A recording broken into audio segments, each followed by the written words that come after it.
And now, America's #1 show on pop culture and politics. This is The Michael Medved Show. And another great day in this greatest nation on God's green earth, a great day to ponder and to penetrate a great question. How did this great nation emerge as the dominant civilization on planet Earth? How did it happen? I actually wrote a book about the subject. The book is called The American Miracle, Divine Providence in the Rise of the Republic. It takes a look at almost the freakish good fortune that seemed to bless this nation from its very earliest days, from the time of the Pilgrims through the colonial period, through the struggle for independence, and then the development of the Republic and our survival in the crucible of civil war with all of the casualties and the losses and the difficulties. But does that mean that America had only good luck? Actually, no. There is one story that I don't confront in my book, but it is a story that is profoundly important because without that story ending in disaster, we would have a very different country than the one that we know. America, as we know it, might never have arisen. And that's why it is so important for Americans who want to understand our history and what's distinctive and what's unique and what's important about America need to be able to ponder the mystery of the lost colony.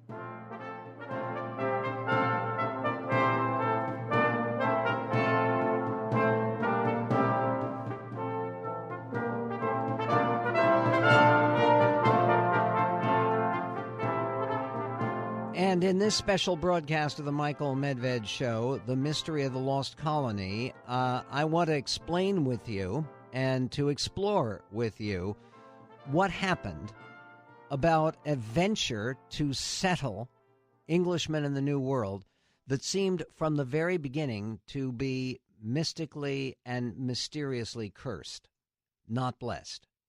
How and why did that happen? To put this in perspective, you have to understand that nobody in the age of exploration, certainly nobody at the time that Columbus made his early voyages, could have ever guessed that the very thinly populated wilderness of North America would one day become a dominant center of world power, or that it was Britain that would have the most successful of all colonies in the New World. Why not in North America? Well, for 1,000 years, powerful and prosperous indigenous cultures arose exclusively in the South, south of where the United States is today, in Mexico and in Latin America and in South America. That was where you had real civilizations like the Aztec capital, Tenochtitlan, that had been carefully planned and expertly constructed at the center of a huge lake featuring an elaborate system of causeways and canals as well as monumental architecture. It was a huge metropolis on the site of today's Mexico City, and it dazzled the first Spanish visitors. It boasted at least 200,000 residents. That made it a larger population than any European city of the 16th century.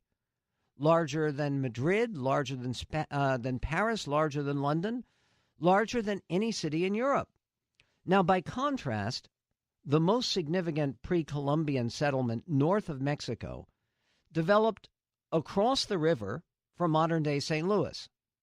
Historians call that settlement Cahokia. Now, we actually have no idea what the estimated 20,000 people who once lived there actually called their vanished city, since these mysterious mound builders kept no records of any kind, and they abandoned the site for undetermined reasons in the 1300s, about 200 years before the arrival of any Europeans.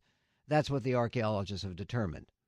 The distinguished British historian Paul Johnson wrote, north of what is now the Mexican border, the Indians were sparse and tribal, still at the hunter-gatherer stage in many cases, and engaged in perpetual intertribal warfare, though some tribes grew corn in addition to hunting and lived part of the year in villages. Perhaps 1 million of them all told in Central and South America. By contrast, the total population was about 20 million.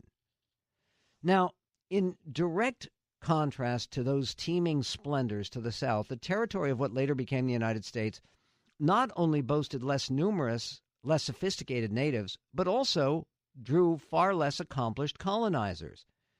In the global competition that grew up for overseas exploitation, Little England entered the game more than 100 years late, and it seemed to set its sights on singularly unpromising places.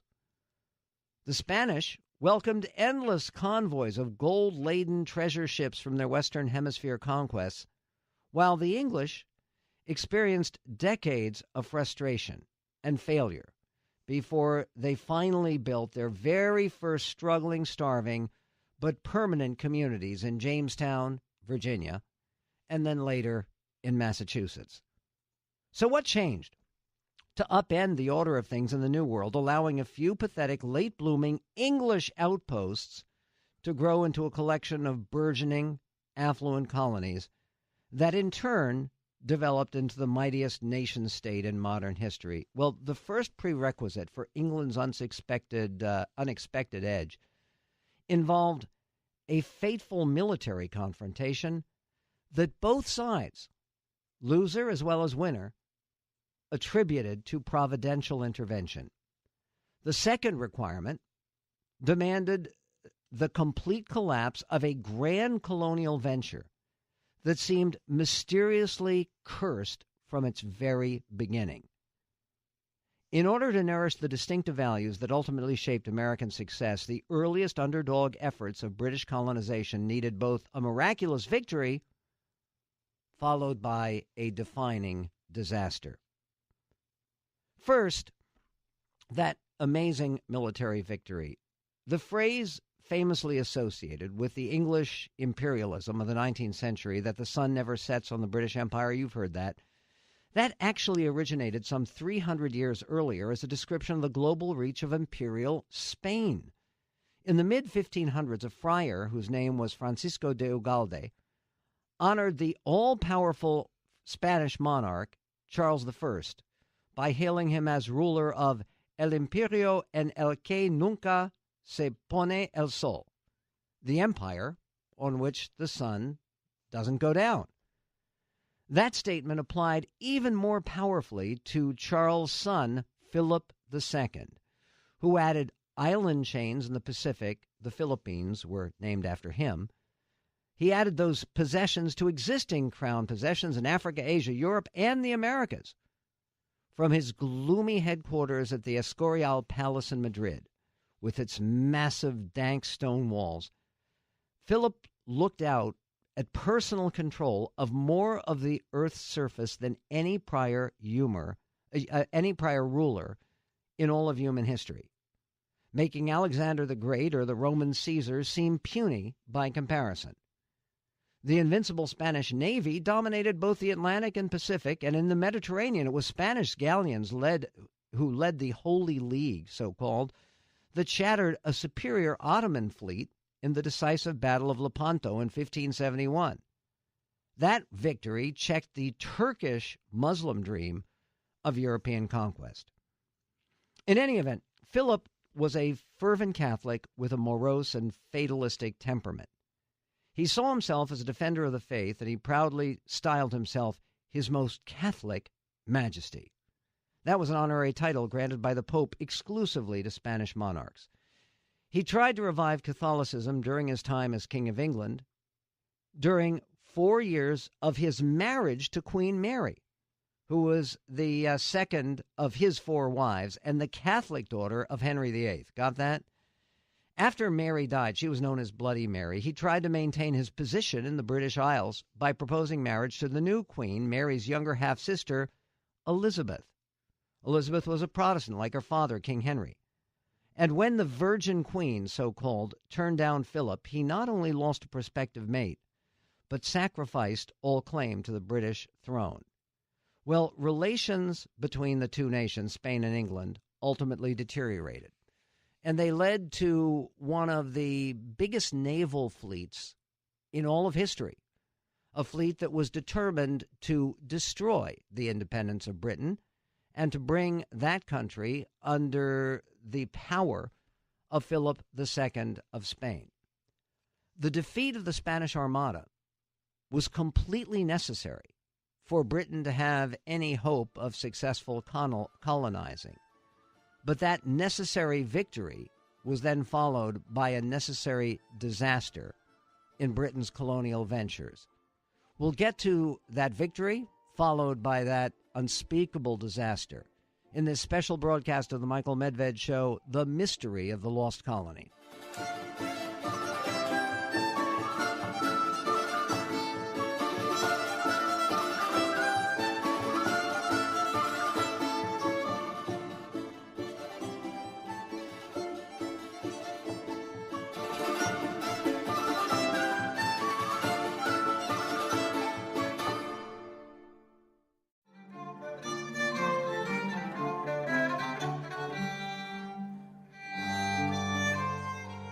The Queen, Elizabeth I, the so-called Virgin Queen of England, turned down Philip II of Spain in his proposal of marriage, but she accepted his declaration of war. What was going on? Well, the Protestant English were supporting rebels against Spanish rule in the Netherlands. The Spanish controlled more space in the world than any other power in history up to that time. And with the British challenge to Spain and Netherlands, Philip decided that he would gather an invincible armada that may have been the largest naval force ever assembled up to that time. Its 131 ships carried more than 20,000 sailors and soldiers, serving under crisp banners bearing the inscription in Latin, "Lord, send and vindicate your cause." The first significant challenge to that cause came from nature rather than the English Navy. It came in the form of severe storms that delayed and crippled this fleet on its way into the North Atlantic. Nevertheless, the Spanish Armada maintained its formidable crescent-shaped formation despite challenges from the weather and from raiding English ships if it ventured too close to the enemy coast. This orderly progress continued until the night of August 8th in 1588. And on that night, with the increasingly desperate British, they decided to employ an audacious and ingenious tactic. They set 8 of their own craft on fire. Why did that make sense? Because they sent the designated hell burners, that's what they called them, drifting into the center of the anchored Spanish fleet. In the resulting panic, sensing an almost supernatural threat from the flaming hulks that were ranged against them, the Spanish commanders cut loose from their anchors. That, by the way, is the origin of the now common phrase, cut and run. And they fled into the chaotic night. At dawn, the British attackers had now saw that the confused and disconnected Spanish craft had fled, and they continued their pressure for 4 more days. The surviving ships set sail to the open ocean, where the Spanish, with their larger vessels, enjoyed a significant advantage. And then they meant to return home for resupply and reinforcements. Their primitive navigation, however, didn't reckon with the irresistible power of the Gulf Stream, which carried them north and east as they tried to move west. Off the coast of Scotland and Ireland, nature continued supporting the British cause with a series of powerful gales that drove the now crippled ships that were anchorless after the episode of the Hellburners. It drove those ships into the rocks and into the merciless hands of hostile populations on shore. In the end, only 67 ships and 10,000 men returned to Spain. Half the strength of the Great Armada had been lost. From the English point of view, this epical event featured so many strokes of unforeseeable good fortune, such undeniable indications of heavenly aid, that the triumphant British celebrated their victory as nothing less than a divinely ordained miracle. The first comprehensive history of the conflict, Patricio Ubaldini's A Discourse Concerning the Spanish Fleet Invading England, was published in 1590, 2 years later, argued that the Almighty unmistakably endorsed the Protestant cause against the Catholic forces of Spain, and so arranged his tides and his storms accordingly. The English minted commemorative medals for heroes of the conflict that bore the inscription 1588 Flavit Jehovah et dissipati sunt. God breathed, and they are scattered. Oddly enough, for a nation that still banned Jewish residents on its sacred territory, the name Jehovah was spelled out in Hebrew letters. Even King Philip himself seemed to accept the idea of divine intervention on England's behalf. On hearing of the disastrous outcome of his planned invasion, he reportedly declared, "I sent my ships to fight against men and not the winds and waves of God." A year later, still struggling to come to terms with his defeat, King Philip declared, "It is impiety, almost blasphemy, to presume to know the will of God. It comes from the sin of pride. Even kings must submit to the will of God without knowing what it is. They must never seek to use it." Both sides came to view divine favor as the most decisive of all English assets in the great conflict, but when it came to Britain's first halting steps to colonize the New World, Providence seemed to switch from ally to adversary. The same inscrutable factors that had turned the tide of battle in England's direction, weather, personality, chance, and mysterious circumstance, worked in the other direction precisely for the initial British attempts to challenge the Spaniards as a global imperial power. For nearly 20 years, both before and after the pivotal confrontation with the Armada, some of the most celebrated Englishmen of the era poured blood and treasure into ambitious efforts to gain a foothold in North America by setting up a formidable outpost on what we know today as the Outer Banks of North Carolina. In these attempts, they experienced such relentless bad fortune that some of the principals became convinced that they operated under the influence of some unlucky star, in their words, or suffered from the opposition of some other force beyond human control and human comprehension. Had this first major colony taken root, and had it flourished, the settlement that followed would have followed a dramatically different course than they did, producing an America without many of the features that led to independence, union, and our distinctive destiny. Shortly before the dramatic confrontation with Spain, an Oxford-trained scholar in geography and an ordained Anglican priest named Richard Hakluyt began propagandizing for a more meaningful British settlement in the New World. He wrote, "I marvel not a little that since the first discovery of America, which is now full 80 years, 90 years in other words, after so great conquest by the Spaniards and the Portuguese there, that we of England could never have the grace to set fast footing in such fertile and temperate places as are left as yet unpossessed by them." Now, Hakluyt knew that the only English presence in the Western Hemisphere involved explorers and fishermen who spent the warm months of the year in today's Newfoundland, Labrador, and Nova Scotia. They were there as early as 1521 with a few seasonal fishing outposts to exploit the rich concentration of codfish in the nearby Grand Banks. Hakluyt's promotion of New World settlement had been encouraged and, as it appears, financed by two ambitious half-brothers with dreams of grandeur and glory, Sir Humphrey Gilbert and Sir Walter Raleigh. With their rising status at Elizabeth's court, they helped place Hakluyt's arguments for aggressive colonization before the Queen, suggesting untold riches that would reward those adventurers who could seize the vast, unsettled tracts of North America for the realm. That all led to the mystery of the Lost Colony, this special broadcast of the Michael Medved Show.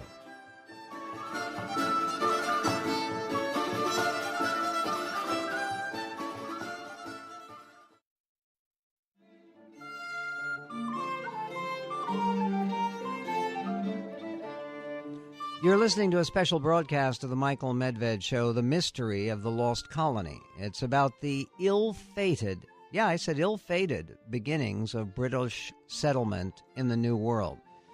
Now, the first desire to begin that settlement actually came from before the Spanish Armada and the Spanish attack on England itself. And it came way late in the colonial game. It had been 80 years since Christopher Columbus had opened up the Western Hemisphere for Western colonization. There were already flourishing colonies by Spain, by Portugal, some very serious attempts by Holland, by France. The British were late in the game, and two brothers who understood that and tried to make something of it were Humphrey Gilbert, who was half-brother of the much more famous Sir Walter Raleigh. Gilbert was a member of Parliament, and he was the older of the two brothers. And he went to Queen Elizabeth, and he secured a 6-year exploration license from the Crown. In 1578, 10 years before the Armada, through desperate and determined efforts, he and Raleigh raised the money they needed to lead a fleet of 7 ships and nearly 400 men in England's very first significant effort to establish some kind of settlement in North America. Gilbert planned to assert his officially sanctioned claim to personal control of, get this, some 9 million acres. It would have covered most of the eastern edge of the entire continent between Canada and the Carolinas. Terrible storms, of course, disrupted his grand plans and had forced the fleet to return home without ever touching any soil in the New World. 5 years passed until 1583, before Sir Humphrey Gilbert managed his next attempt, this time using much of his family's fortune to stake his claim before his royal letters of patent expired, because they had a due date, an expiration date.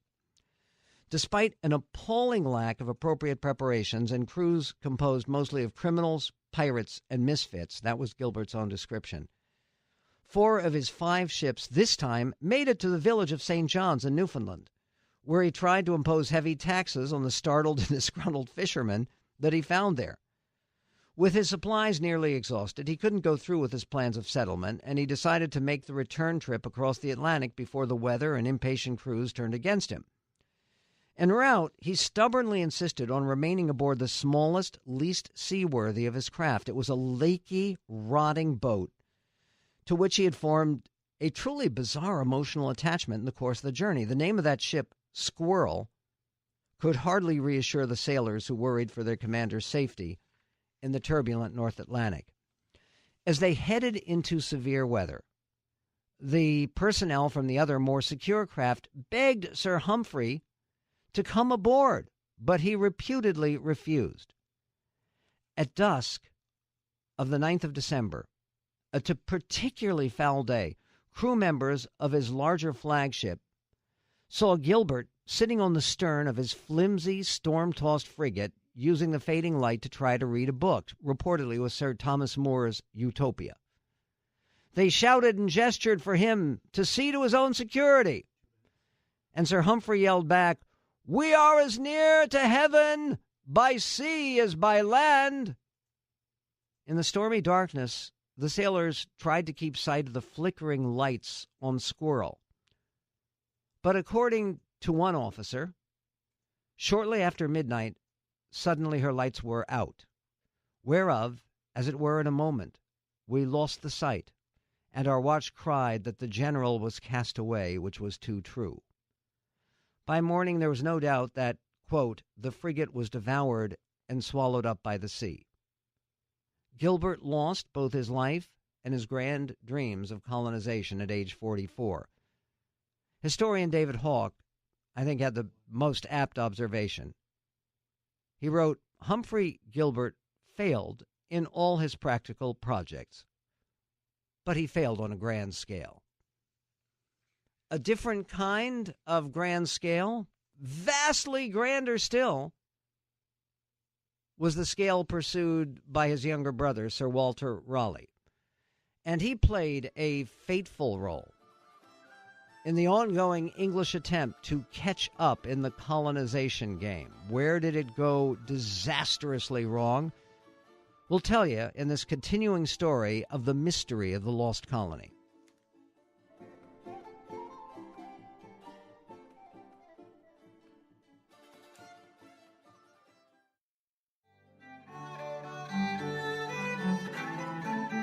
You're listening to a special broadcast of the Michael Medved Show, The Mystery of the Lost Colony. And if Sir Humphrey Gilbert was a stubborn, half-mad dreamer who ended up losing his life because he refused to give up reading a book on the back deck of a leaky, truly unworthy ship called the Squirrel, his younger half-brother, Sir Walter Raleigh, was even more of a character. In fact, he is one of the more remarkable, colorful characters in all of English history. And he took up his brother's dreams for grand-scale efforts at colonization. And he demonstrated the same combination of madness and brilliance, unshakable courage, and foolhardy recklessness. Raleigh was many, many things. He was a warrior. He was a strategist. He was a courtier. He was a diplomat.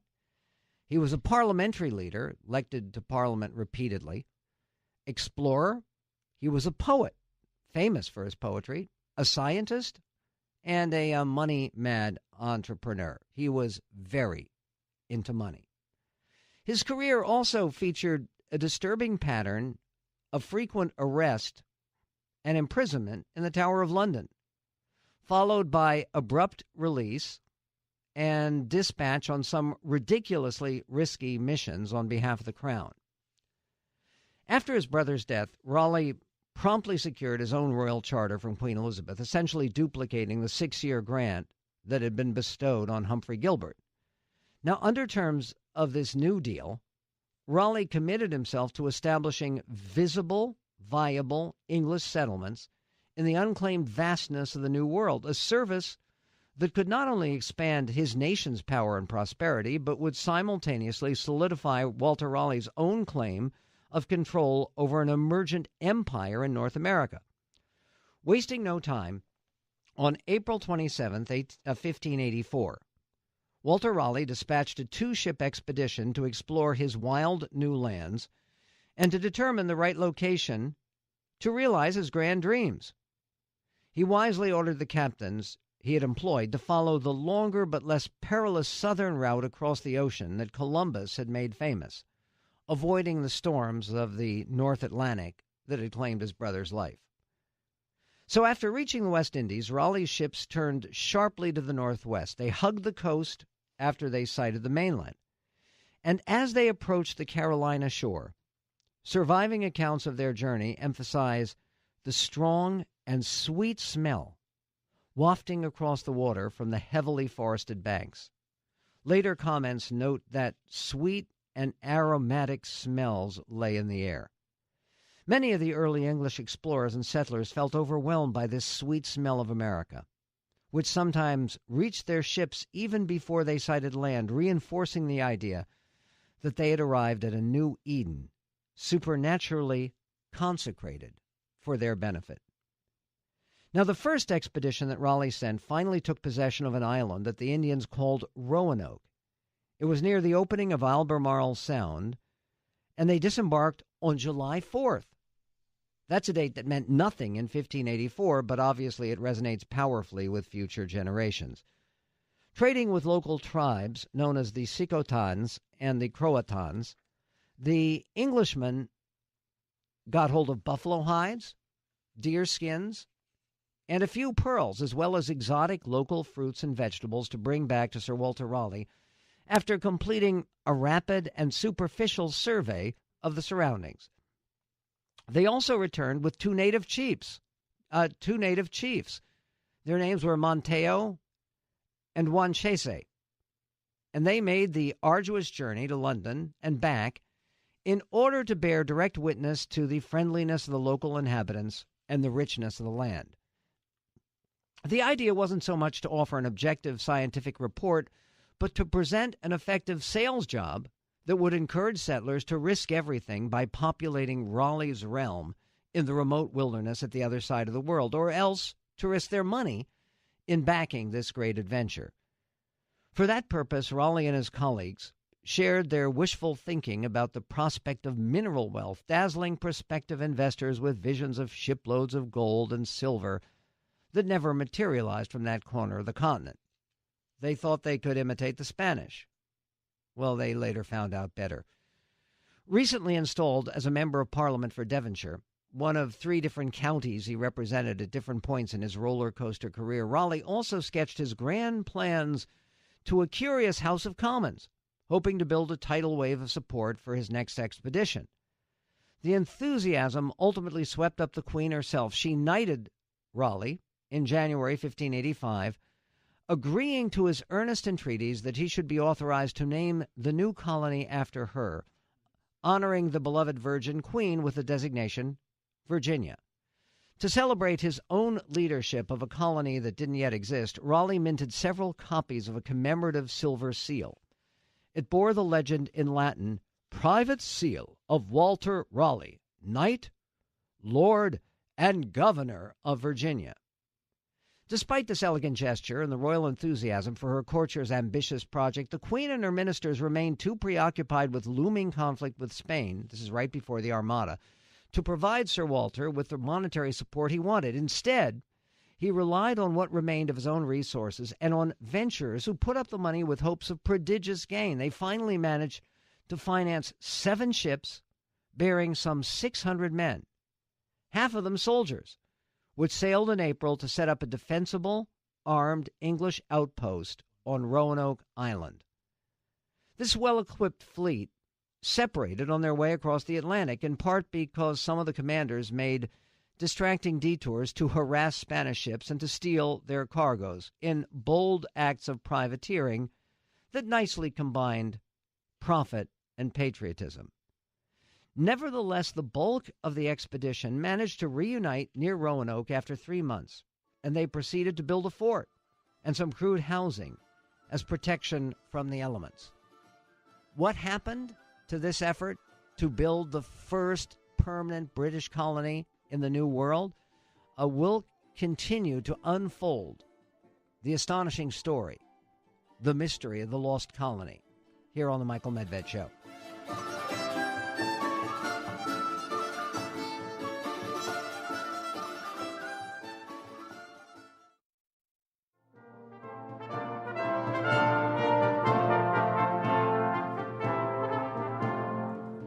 You're listening to a special broadcast of the Michael Medved Show, The Mystery of the Lost Colony. Finally, Sir Walter Raleigh got his big expedition to reunite near Roanoke Island after 3 months. And yes, they finally built a fort, and they built some crude housing to protect themselves from the elements, but they had a problem. They arrived in midsummer, which meant that they showed up too late to plant crops for the fall. And then they had some misunderstandings with the local Indians that led to further trouble. Much of the expedition returned home. Ostensibly, they were just going to report on their progress. There was precious little of that. But more than 100 hardy souls managed to survive that first year, stayed behind, despite a brutal winter that reduced them to eating dogs steeped in sassafras leaves. Sounds delicious, right? In June of 1586, deliverance arrived for these desperate people in the form of a substantial expedition led by the celebrated sea dog Sir Francis Drake, who had spent the last several months happily savaging Spanish outposts in the West Indies. Before returning to the cheers of a grateful nation, Drake decided to check on his struggling countrymen in Roanoke. Now, at first, the colonists greatly accepted Drake's offer of supplies, and they had nearly completed unloading his ships of all those supplies before a vicious storm destroyed many of the new goods, as well as most of the settlement structures. Taking the nasty weather as a sign from on high and surveying the muddy devastation around them, the leaders revised their request to Sir Francis and asked for transit home, abandoning their rugged life in the American Eden, so-called, with very few regrets. They left behind a feeble garrison of 15 soldiers to guard Raleigh's claim to the new province of Virginia and to await the next attempt to install a viable community. A few days later, these wary and weary troops received a relief ship heavily loaded with desperately needed supplies, whose captain felt bitterly frustrated the great bulk of the settlers had already departed. Despite the missed connections, and the dismal outcome, this ill-starred expedition produced some memorable works of art. John White, its official map maker and a well-known painter, brought home with him a collection of skillful watercolors capturing the exotic details of Indian life and the distinctive flora and fauna of the New World. His paintings are currently on display at the British Museum.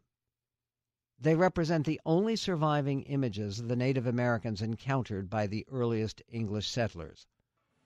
Raleigh, who had not yet made his own journey across the Atlantic, found himself captivated and encouraged by the vivid, colorful images and designated White to lead a new expedition to plant a colony.